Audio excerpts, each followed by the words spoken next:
If you want to change the world, start off by making your bed. If you make your bed every morning, you will have accomplished the first task of the day. It will give you a small sense of pride, and it will encourage you to do another task, and another, and another. And by the end of the day, that one task completed will have turned into many tasks completed. Making your bed will also reinforce the fact that the little things in life matter. If you can't do the little things right, you'll never be able to do the big things right. And if by chance you have a miserable day, you will come home to a bed that is made, that you made. And a made bed gives you encouragement that tomorrow will be better. I've been a Navy SEAL for 36 years. Every morning in SEAL training, my instructors, who at the time were all Vietnam veterans, would show up in my barracks room, and the first thing they'd do was inspect my bed. If you did it right, the corners would be square, the covers would be pulled tight, the pillow centered just under the headboard, and the extra blanket folded neatly at the foot of the rack. It was a simple task, mundane at best, but every morning we were required to make our bed to perfection. It seemed a little ridiculous at the time, particularly in light of the fact that we were aspiring to be real warriors, tough, battle-hardened SEALs. But the wisdom of this simple act has been proven to me many times over. It matters not whether you ever served a day in uniform. It matters not your gender, your ethnic or religious background, your orientation, or your social status. Our struggles in this world are similar, and the lessons to overcome those struggles and to move forward, changing ourselves and changing the world around us, will apply equally to all.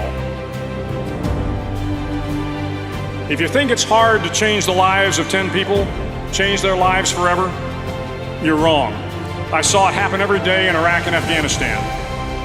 But changing the world can happen anywhere, and anyone can do it. So what starts here can indeed change the world. You will likely fail often. It will be painful. It will be discouraging. At times, it will test you to your very core.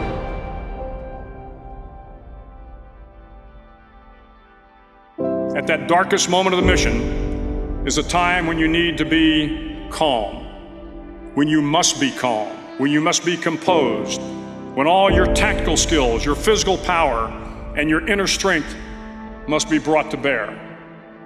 If you want to change the world, you must be your very best in the darkest moments. If I have learned anything in my time traveling the world, it is the power of hope, the power of one person, a Washington, a Lincoln, King, Mandela, and even a young girl from Pakistan, Malala. One person can change the world by giving people hope. Start each day with a task completed. Find someone to help you through life. Respect everyone. Know that life is not fair and that you will fail often. But if you take some risks, step up when the times are the toughest, face down the bullies, lift up the downtrodden, and never ever give up. If you do these things, the next generation and the generations that follow will live in a world far better than the one we have today. And what started here will indeed have changed the world for the better. Finally, in SEAL training, there's a bell. A brass bell that hangs in the center of the compound for all the students to see. All you have to do to quit is ring the bell. Ring the bell, and you no longer have to wake up at 5 o'clock. Ring the bell, and you no longer have to be in the freezing cold swims. Ring the bell, and you no longer have to do the runs, the obstacle course, the PT, and you no longer have to endure the hard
was I was willing, and I don't know if this is gonna sound crazy, I was willing to completely die to any form of me that I had been so that I can birth the woman that I was becoming.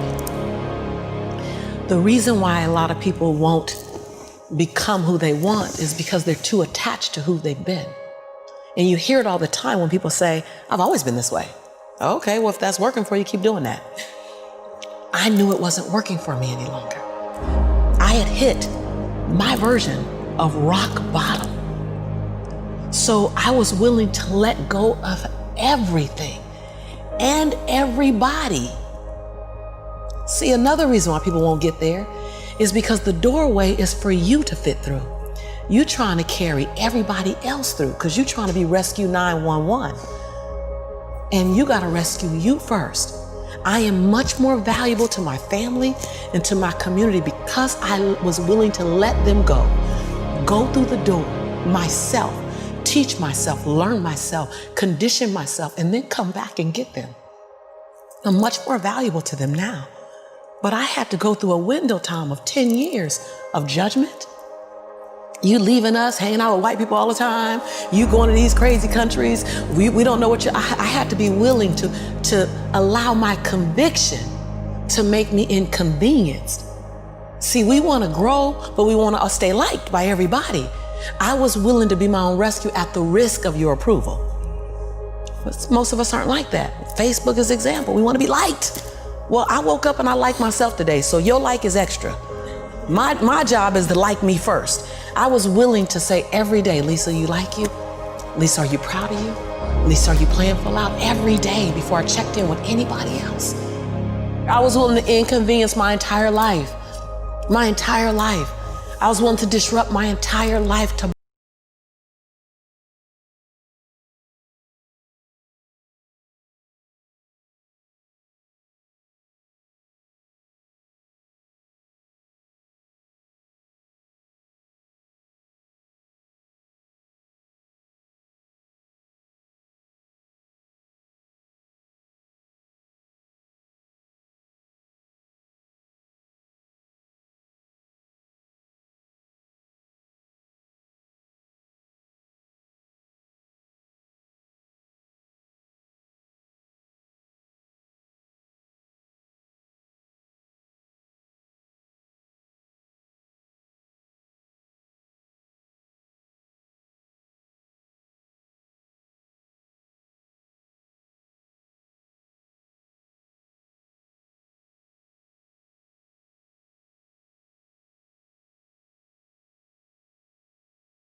And I'm just here to tell you, jump.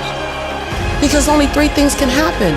You're either gonna jump and fly, or you're gonna jump and fall on something soft, or you're gonna fall down hard. Either way, you're gonna get back up. You already know you got what it takes to get back up. Your greatest fear is not that you will fall. Your greatest fear is that you will live a full life and never fly. That you never leaped. You're not afraid of dying. You're afraid of dying before the world sees who you really are. Before they really get your fingerprint, before they really feel your breath, before they really get your contribution, before they really feel you. That's what you don't want to happen. You don't want to leave this place without us knowing you were here. All I'm doing is giving my dream a chance. And I'm not extraordinary. You don't get off the hook. You don't get to be let off the hook. I'm an ordinary woman who chooses every day to make one more extraordinary decision.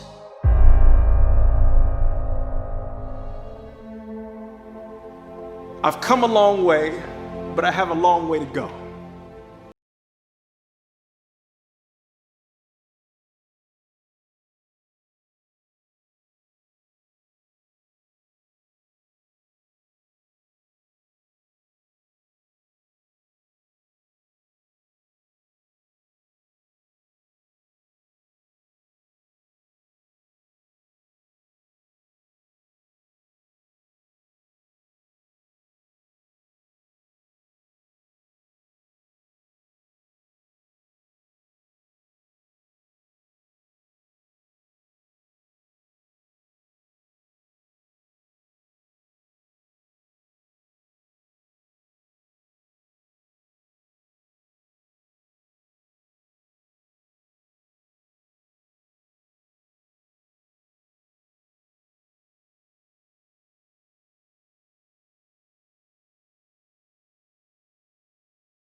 Because if you operate with that type of mindset, victory is yours. Everything that I need to get back up, I have in me. If I don't have what I need, I can go get it. Once I figured that out, the world was my playground. The question was just, where do I go get it? I don't know about that. Where do I go get it? Right. And I don't come from a learning background where I was a great student. I wasn't, my highest grade in school was a C+. And when I got a C+, I did the happy dance. And so I didn't have a background where studying was natural for me. But when I realized that if I go study something and I learn it, I own it, it's mine now, man, it was crazy because all through school I struggled. The last time I took an English class, my English teacher told me I was the weakest writer she ever met in her entire life. Lovely. Yeah, lovely. And the same year I took a speech class, and my speech teacher, he said, quote unquote, Ms. Nichols, I recommend you never speak in public, that you get a desk job. Oh. And so That's mean. Yeah, it was demotivated people, sad people hurt, sad people make other people sad. Hurt. Bottom line, don't take it personal, hurt people hurt.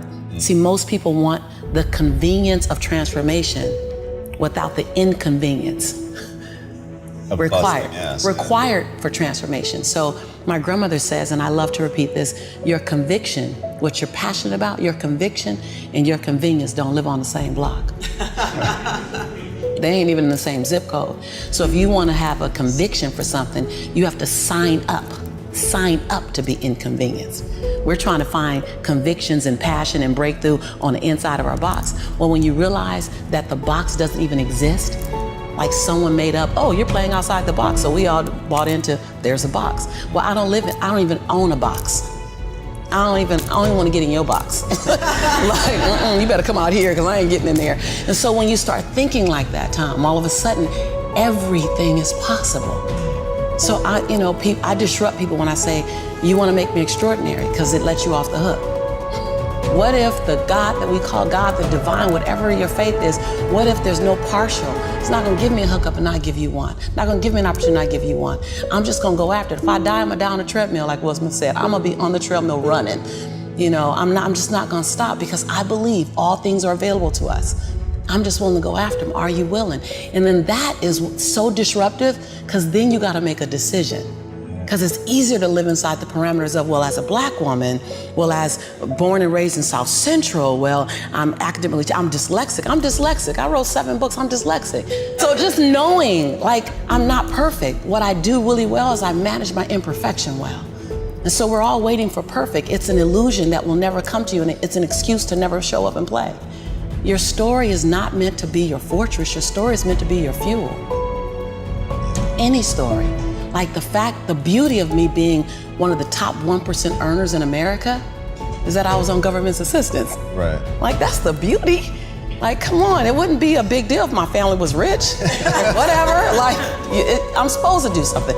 The beauty is that when you show the little engine that could story, like, I'm not gonna run fast, but I ain't gonna stop running. I might slow down and have to breathe and catch my breath, but I'm not stopping, because I believe all things are available to all of us. And good people should do well, because when good people do well, good people just do more good in the world. I'm that same girl who ran track for Dorsey High School, who struggled to get through high school, who got kicked out of college because I couldn't afford to stay. That was on government. I'm that same girl. I'm that same girl. I don't forget her. I'm also that same woman who runs a multi-million-dollar business. I'm also the same woman who has 7 bestsellers. I own both of those. I own all of it. I don't shrink to my greatness, and I don't live in my saga and my sorrow. If you can own your brilliance while owning your imperfections, if you can own your giant while owning your smallness, if you can live in duality, constant duality, the freedom will be earth-shaking if you can live in that. See, either you don't want to be as great as you really are, and you're trying to dim your light so that others won't feel insecure about themselves in your presence. And so you keep playing at 79 watts when you know you're supposed to shine at 159 watts. And you keep checking the temperature of the room to see what the room can handle, versus just giving the room you and letting them, if your light's too bright, then let them put on some shades. Can you give yourself permission to live in the duality of your imperfections and your smallness and what you're learning and what you still have to learn, and your greatness and your brilliance and your light? Can you allow them to coexist and then serve them up to the world? To love you, to see you, to inhale you, to judge you, to leave you, to love you. Some of us are just as afraid of being loved as we are to be left. If you go where you've never gone, do what you've never done, and say what you've never said, you'll become the woman and the man you've always known yourself to be. I was on the phone last night with 2020's customer service team. I need a refund. Listen, this is not what I signed up for on January the 1st. I had resolutions on my fridge. I had goals in my journal. I had quarterly benchmarks I needed to hit. This is not the year I signed up for. I have my receipt, and I want my damn money back. You know what the lady said to me? You know what she said? We don't do refunds, Mr. Roberts. All sales are final. Make it work. Say what? There's a pandemic ravaging the globe. I can't leave my house and this woman tells me to make it work? Listen, when you sit at the poker table, you don't get to play both sides. You're not the dealer. The cards you get are the cards you get. Your hand is your hand and you gotta play it out. Now the question is, are you gonna play it out or fold? That's the question. This hand you've been dealt by the blackjack dealer called life, are you gonna play it out or fold? Hey, we gotta play it out. If this tornado that swept through your life, through your family, The storm that has overturned your business, uprooted your dreams, this was not the plan. But let me tell you what's about to happen. Somebody is going to emerge from this crisis better than when they walked in. Out of the ashes, someone is going to rise up with the light of the gods shining on their face. Out of the pit, a warrior is going to stand up, bloody, beaten, bruised, scarred. She's gonna look like she's been through hell and back, because she has. And the question is that gonna be you? Okay, so your season got cut short. Now what? You gonna jump on the gram and talk about how you got gypped? How many buckets you would have had? How many medals you would have won? You gonna stop training? You gonna stop waking up early? You gonna stop hitting the pavement? You gonna stop eating right? You gonna stop getting in extra reps? So your book deal fell through. Now what? You gonna stop writing? You gonna stop emailing publishers? You gonna stop looking for editors? Hey, listen, I get it, I understand. But you got this. Here's what winners do. They assess, adapt, advance. In the words of the great Ray Lewis, you gotta be a different creature now than you were 3 months ago. Coach, what you want me to do? Assess, adapt, advance, assess. Hey, listen, it's time to take inventory. This is a battlefield. What are your strengths? What are your weaknesses? What are the opportunities to capitalize? Adapt. How can I take advantage of this situation? What can I learn? What can I get better at? What books can I read? What podcasts can I listen to? How do I use this time to get better at my craft? That's the question. And then we gotta advance.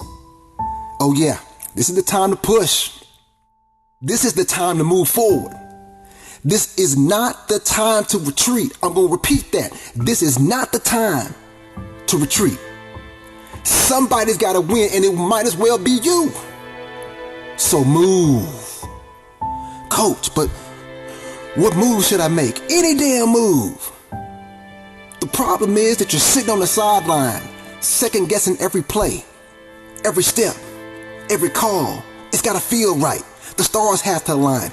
Get off the sideline and get in the game. You know how many things have to go right every single morning for you to wake up? There are 1,281 mechanisms in your body that have to fire in order for the human body to wake up. You're not getting up every morning on accident. You're the baddest machine on the planet. Now it's time to be the badass you were built to be. When the dust settles and COVID-19 goes the way of the bubonic plague, there are some people who are going to walk out of their houses with better bodies than they had before the lockdown. There are going to be people who will walk out of their houses fluent in a language they didn't know. There are going to be people who will walk out of their houses being able to code better than before the lockdown. There are going to be people who will walk out of their houses with a book written. That's the reality. That person's going to be you. That person's going to be me. 2020, we don't need no damn refund. We're ready to win. No struggle, no progress. Stay in the deep end.